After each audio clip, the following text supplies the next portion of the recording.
Alright, so doing the Cogent Mojave Pro rear shock here. This is the shock going in. And what'd you bring me, Hannah? Did you bring a walnut? You're not supposed to be eating those, Hanny. Those are poisonous to you. Those are bad. Thank you for bringing it to me. So, yeah, she got really sick last year off walnuts. Go back. Go on. Out. Hey, no. No.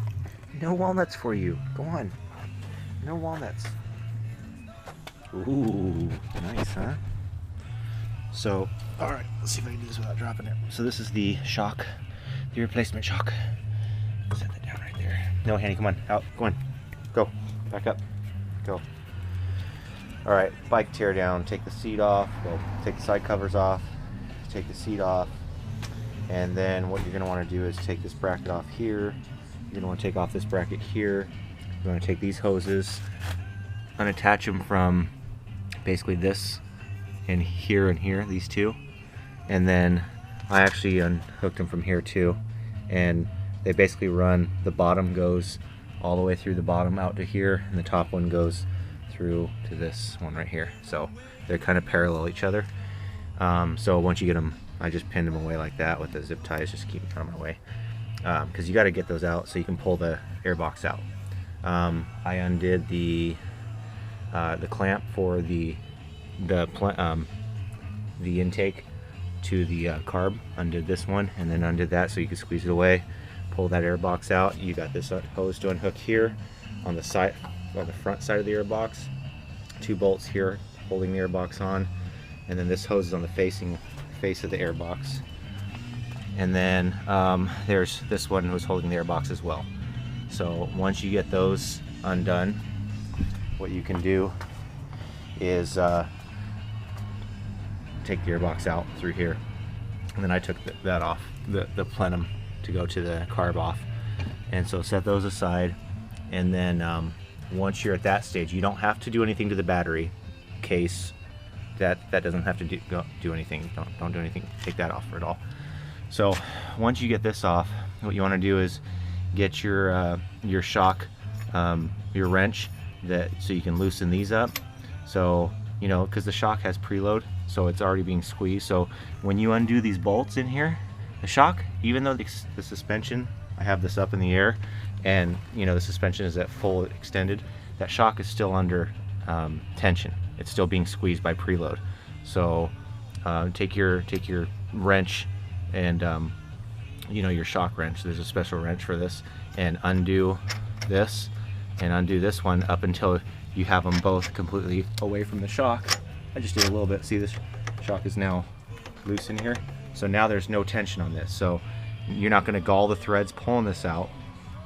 That bolt is not going to be under tension, vertical tension by the shock itself, nor is the linkage down below going to be under tension by the shock. So once you have this preload off the shock, then you take these bolts out and the shock's going to come right up.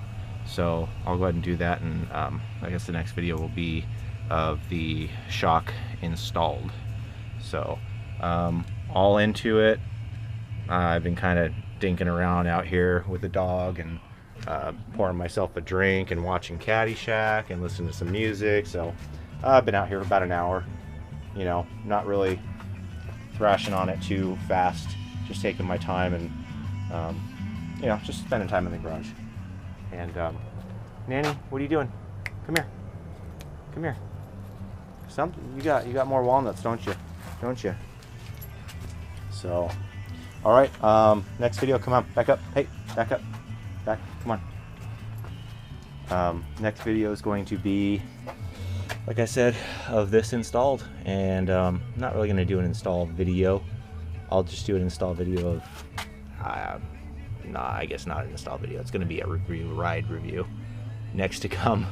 So, or maybe I'll do a video of once it's installed, how I did it to put it back together. But I just described how to take it apart. So follow that in reverse order and pretty much put it back together.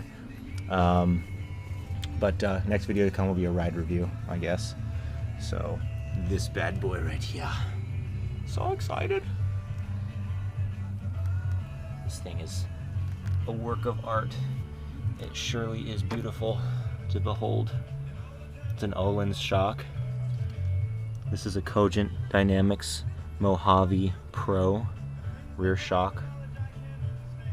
And this is a 2014 DR650 that it's going on. I already did the Cogent front springs, Cogent springs, and the DDCs, the dynamic damper control valves, and those just transformed the front end. They really did. The front end used to squeeze down like nothing. You could sit on the bike, just press the front brake and just lean forward, and the whole thing would compress. Now you try that with all your weight, maybe goes down 1.5 inches, maybe 2 inches at the most. Whereas the back stock spring, I would be out here watching TV from time to time, and I would sit on my bike right here, and you know, I would use my foot pegs, my passenger peg and my foot peg as my little footrest to sit here. This is my little kicking it spot watching TV, right? Well, just to lean forward to change the station, the whole bike would, the whole back suspension would compress all the way down, just leaning, you know, my weight forward on the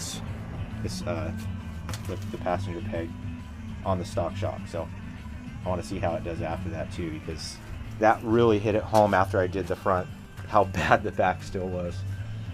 So anyway, thanks for watching. Hopefully the next video that you see will be a ride out at Carnegie with that thing installed. Oh yes.